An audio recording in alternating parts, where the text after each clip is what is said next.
Ellie was her pride and joy. Ellie became her life. It's no secret that Andy and I had a lot of highs and lows. And through it all, Tita Jane never wavered.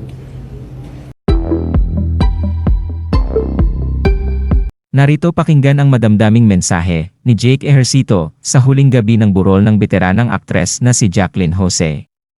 Or so of my life, she was Tita Jaclyn. One of the many titas who would share a table with my mom at the countless children's parties we would attend each year. I don't remember interacting with her that much, aside from the usual beso.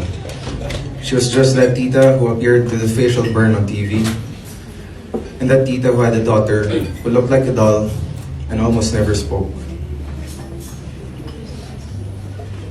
After many years of not seeing each other, her daughter and I would again cross paths.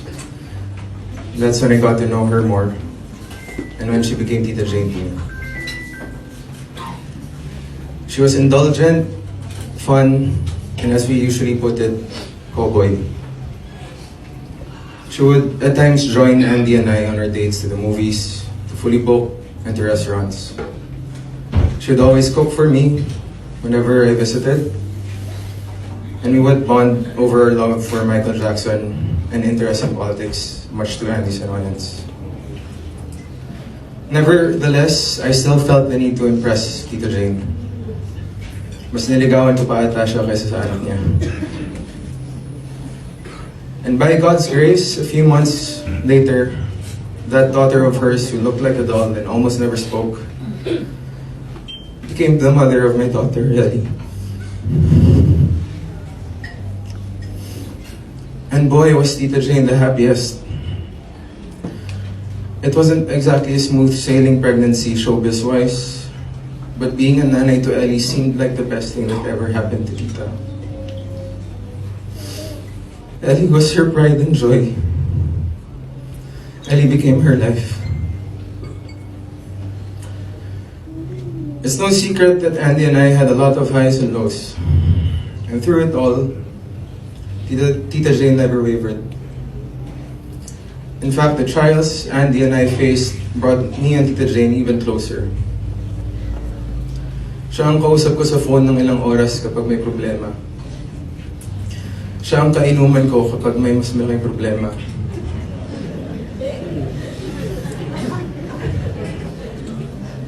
Siya ang kaiyakan ko kapag hopeless na talaga. And when it comes to Ellie, lalo na yung mga panahong magulo ang lahat, siya ang naging sanggang dikit ko. There were just too many ways in which she would help me.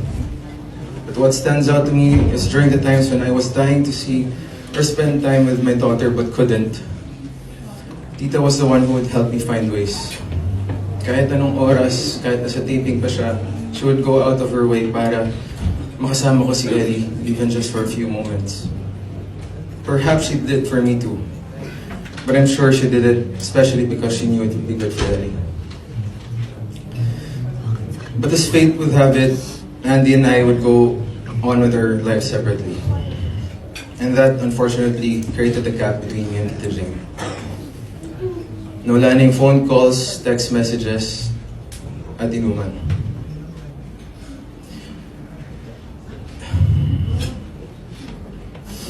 It genuinely pains me to admit that we have basically become almost strangers these past few years.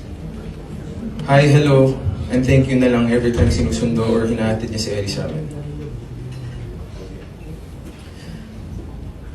Tita, if you're listening, salamat sa lahat-lahat.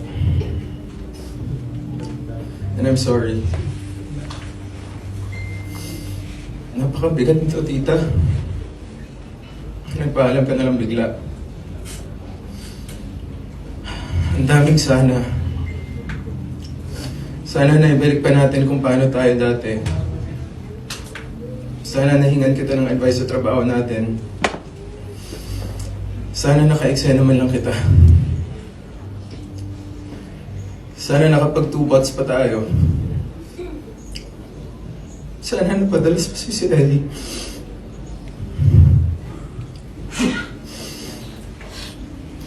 Sana kinumusta kita nung malungkot ka at nag-iisa.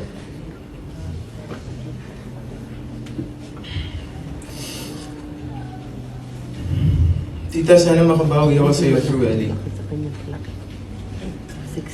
Pero huwag kang mag-alala. Dahil tinruan mo ako at pinakita at pinaramdam mo sa akin kung paano maging mabuting magulang. Ellie will be okay, tita. Hindi ko siya pababayaan.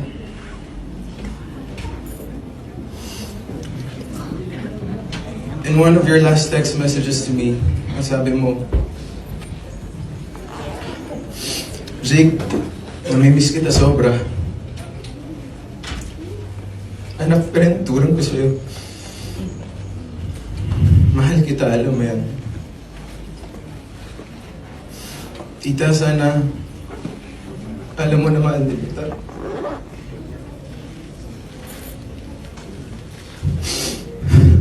At mahal na mahal ka ni Eric, tita. Her one and only nanay, you'll always be. Thank you.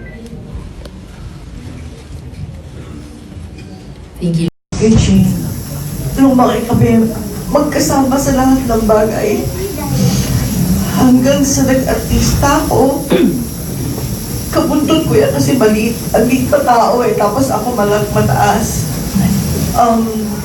Mas sa pagtatrabaho ko, mas una siya nakagraduate kaysa sa akin. Isa siyang ninang at nanay sa lahat ng tao sa paligid niya, and we've heard all those beautiful stories about her. Noong bata ako, lumalaki ako, yung mga kapatid ko nagkakaroon ng ninang ang dami. 4, nauso na, 6 yung ninang, 7 yung ninang.